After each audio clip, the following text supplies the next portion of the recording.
Okay, Daniel, please say that again.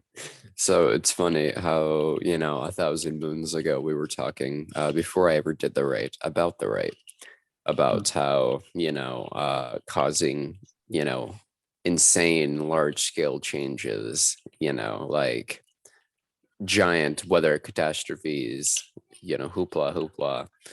And I was like, okay, I fully believed it, of course, but after I did the right, I couldn't tell if I would see sparks flying out of my fingers like instantaneously, or if it was a more subconscious, power backing thing. And it was definitely more of a subconscious thing. And I still don't see sparks with my behind my fingers, but the trying to do the things that I can do easily now before the right back then, it seems like a daydream, uh, needless to mention the weather thing I did back in mid-July where I made it storm across the Midwest.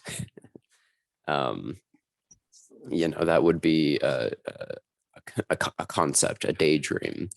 But this, even without realizing it, is fully accurate to what had been mentioned. It's just in a way that is so nuanced now. Like this is easy, it's not even as dramatic anymore because it's just everyday life.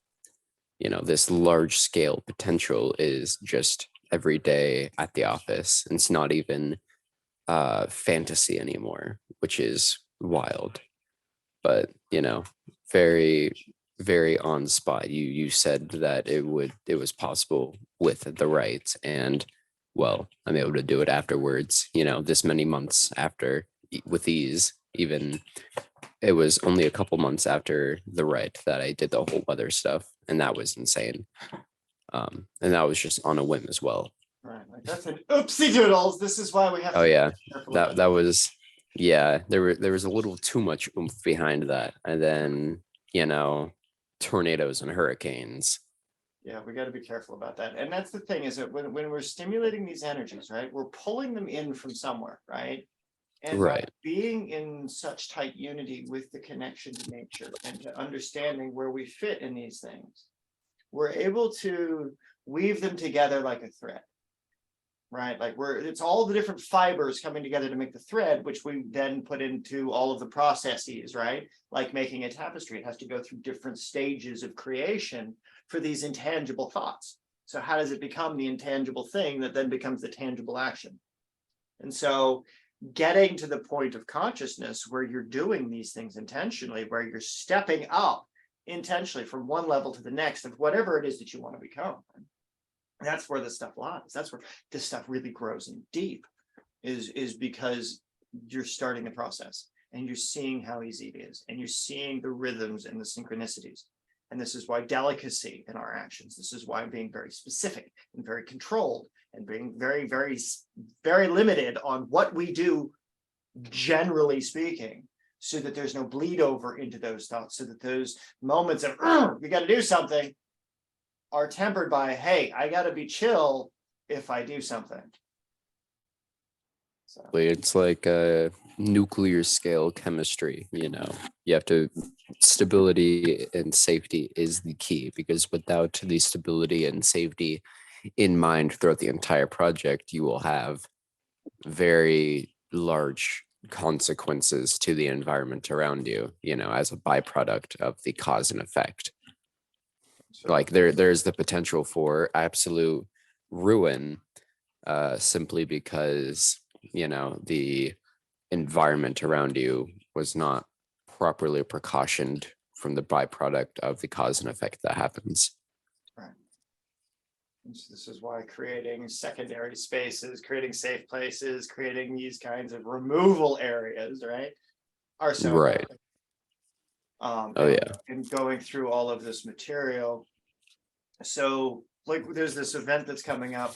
It's a 40-day retreat with Ormus, right? Like, I got prices from Paul, so we're going to be able to get that experience of, okay, well, now what happens when you actually intentionally take Ormus in the ancient method from the prescription as it was written, right? Like I found the passage where it describes the exact steps that you take for that 40-day retreat.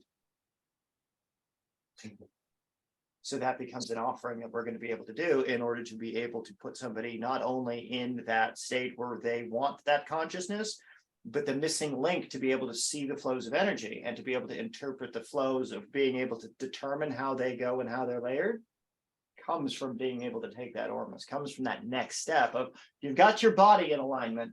Now let's put your brain and your body in sync. And so that becomes that next step of development for what the year one is, where you've got all of the foundations to get you through the rite of transformation. And year two starts with what happens when you take ormus and you chemically modify your body to feed it the appropriate things like our ancient ancestors did, so that your brain becomes like theirs, your energy becomes like theirs, your understanding becomes like theirs. So that way, the way that you structure it, no matter what happens around you, no matter those kinds of things, you're able to do these much broader, much deeper, much more robust actions. And so for Mike, right, he's just now going through the fire, as it were, coming out the other side of what do these energies look like in a life that wasn't conditioned for them, right? Well, there's a grand separation, there's a rebuilding, a destruction and a rebirth, right? And so it's that rebirth cycle. So it's like, this is the thing that we're trying to cultivate. This is the thing we're trying to do safely. We're trying to provide community for, so that it doesn't have to suck for the people that go through this to get this phenomenal understanding of what becomes possible if you allow yourself to feel these energies, if you allow yourself and the consciousness and the mind's eye and your body and all these things to become as one. And so that becomes those next steps. And that becomes what we get up to when it is for anything the individual is doing. So look forward to seeing you all there. Stay tuned for that retreat. Be sure to click the links below.